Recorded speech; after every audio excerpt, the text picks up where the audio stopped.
এই সূরাটি শোনার সাথে সাথেই চারদিক থেকে খুশির খবর আসতে শুরু করবে।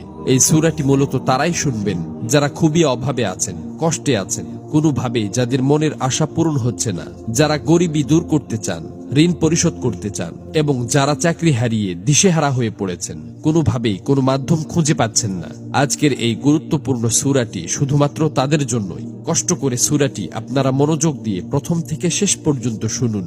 ইনশাআল্লাহ এই সূরাটি শোনার উসিলায় আপনাদের সকল অভাব অনটন গায়েব থেকে দূর হয়ে যাবে, সকল ঋণ পরিশোধের ব্যবস্থা হয়ে যাবে, মনের সকল অপূর্ণ আশা আকাঙ্ক্ষাগুলো পূরণ হয়ে যাবে। আপনি যা চাইবেন সাথে সাথে তাই কবুল হবে ইনশাআল্লাহ।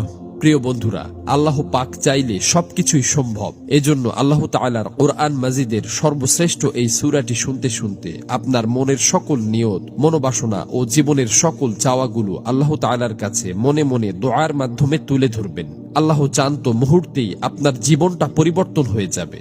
প্রিয় বন্ধুরা, জীবনে তো অনেক প্রচেষ্টাই করেছেন, একবার না হয় কোরআন মাজিদের এই সূরাটির উপর বিশ্বাস রেখে প্রথম থেকে শেষ পর্যন্ত শুনলেন। এই সূরাটি শোনার পর আপনি নিজেই বাধ্য হবেন আমার জন্য দোয়া করতে। এই সূরাটি এখন পর্যন্ত লক্ষ লক্ষ কোটি কোটি মানুষ শুনেছে এবং সকলের ভাগ্য অলৌকিকভাবে পরিবর্তন হয়ে গেছে। আমার কথা বিশ্বাস হচ্ছে না? তাহলে সূরাটি একবার শুনেই দেখুন।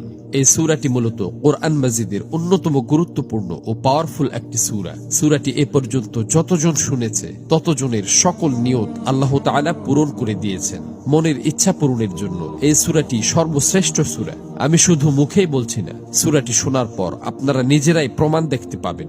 এজন্য কোরআন মাজিদের উপর বিশ্বাস রেখে দ্রুত সূরাটি একবার শুনে নিন। ইনশাআল্লাহ সাথে সাথেই রেজাল্ট পাবেন।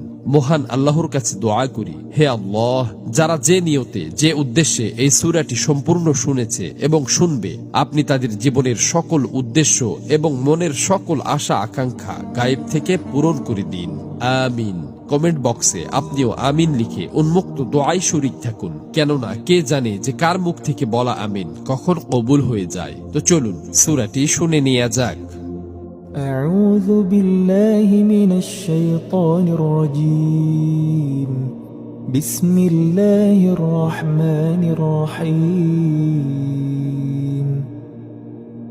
يا أيها الذين آمنوا أوفوا بالعقود أحلت لكم بهيمة الأنعام إلا ما يتلى عليكم غير محل الصيد وأنتم حرم إن الله يحكم ما يريد يا أيها